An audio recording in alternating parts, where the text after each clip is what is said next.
Hey guys, welcome back to Storytime with Mr. Isaiah. We are reading chapter 11 of Sink or Swim today. So if you have missed any of our chapters so far, make sure you go back and watch those before today. Make sure you subscribe and click the bell so you don't miss anything. And make sure to say, hey, what's up in the comments. Let me know what you think about the story.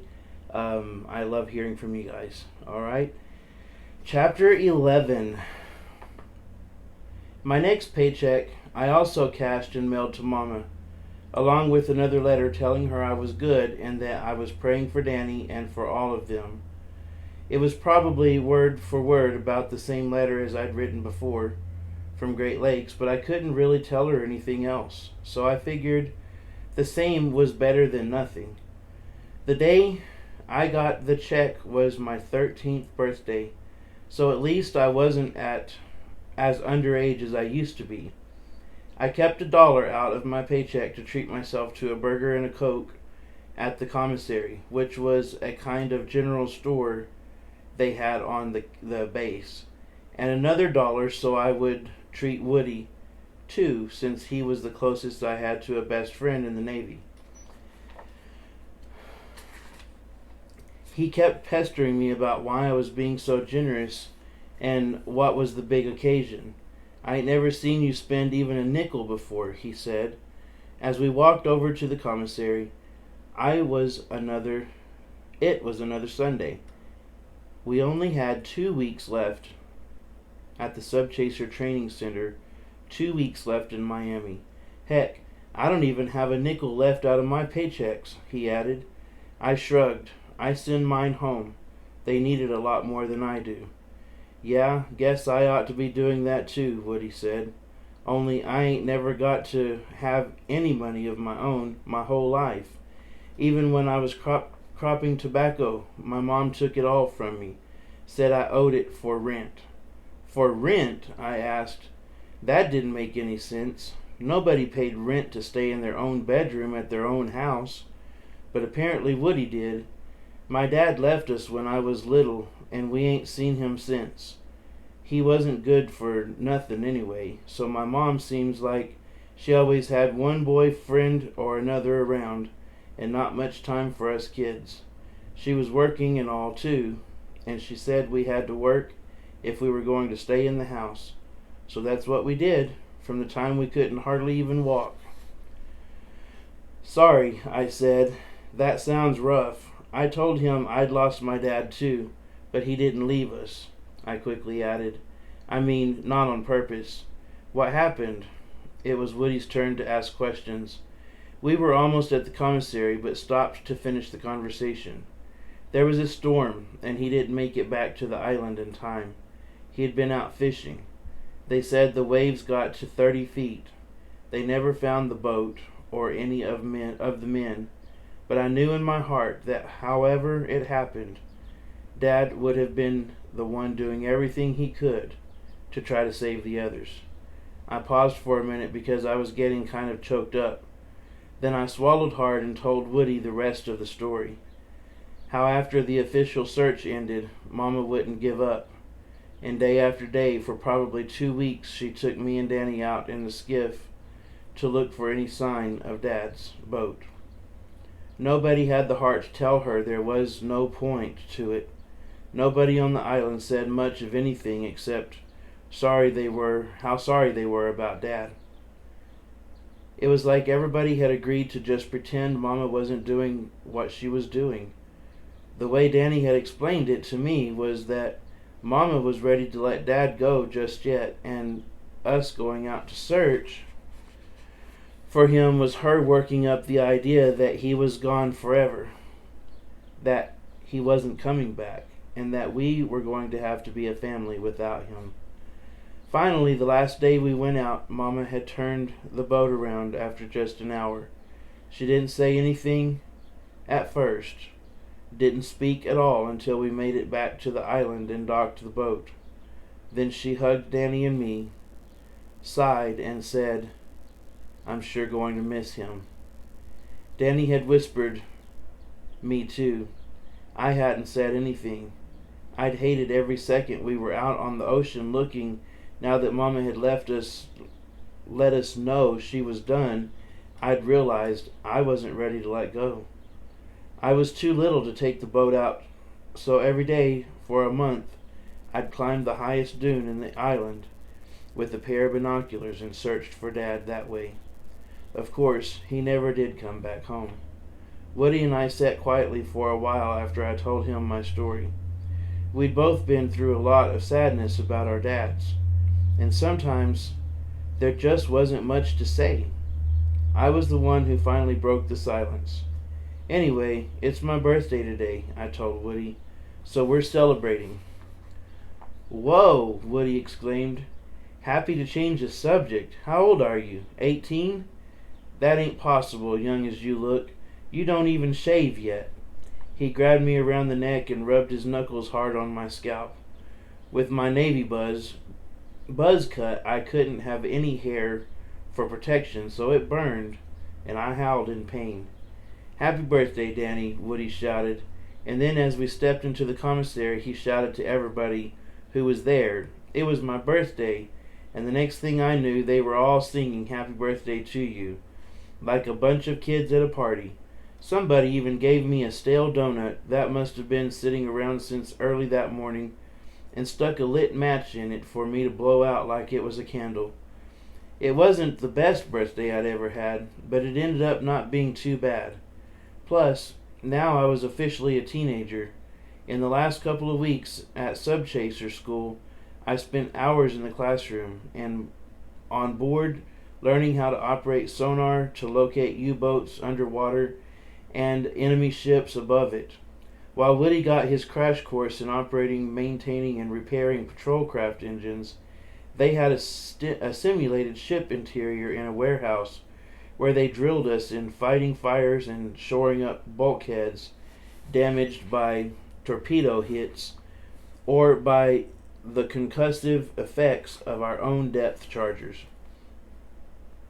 They trained us in lifeboat survival, and we spent hours rowing until we thought our arms would fall off, and still kept rowing for hours after that. They tried having us learn cold water survival techniques, but the ocean was too warm and they couldn't get the pool cold enough no matter how much ice they dumped in. We practiced firing machine guns from our patrol craft at targets towed behind the old bip lines out over the ocean so we wouldn't hurt anybody, though a couple of guys aimed a little too close to the planes, and that was the end of their target practice. Woody always came back from his training covered head to toe in grease, which never seemed to come all the way off.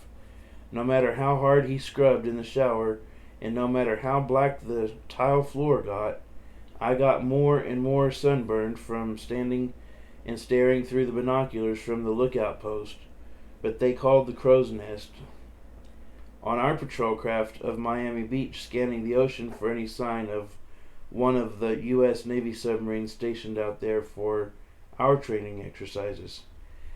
I looked like an owl with white circles around my eyes from having the binoculars pressed there for so long. So far, I was the only one to spot a periscope, though it was in calm water. No waves to cut into visibility. Besides, I knew it was out there somewhere. The biggest challenge you'll face once you're deployed won't be identifying the things you're looking for, although that will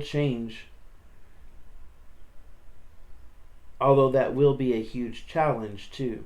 Lieutenant Voss said, but the biggest challenge will be boredom and fatigue. Speaking of fatigue, I'm fatigued from reading so long. Hours and hours on your watch, watching and waiting. Your mind will wander, it's just human nature, but you can't let it be your human nature, because if you're not vigilant, people die. It was the same with the sonar, training myself to pay attention the whole time I was on duty. I hadn't even had much patience growing up. Danny was always the patient one. I was the one who jumped out of bed first thing in the morning and raced down to the beach to see what might have washed up overnight.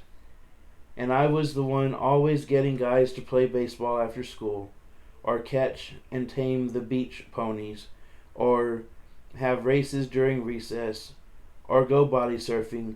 Mama said I must have been part dolphin, probably because of what a good swimmer I was and how much I liked to be in the ocean, and probably because I was always moving all the time. But now I had to just sit there with the headphones on and listen for the pings of the sonar bouncing off objects.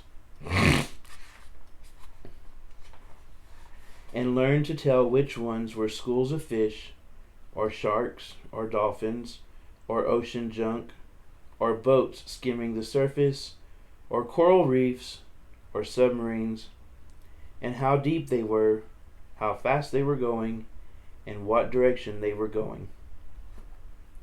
There was a lot of math involved in the calculations too.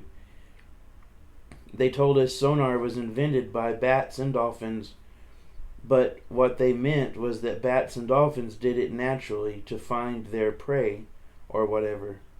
Send out these sound waves, and then they have them come back to them when the waves bounced off something. It was called echolocation, which sounded like a mouthful, but made sense once they explained.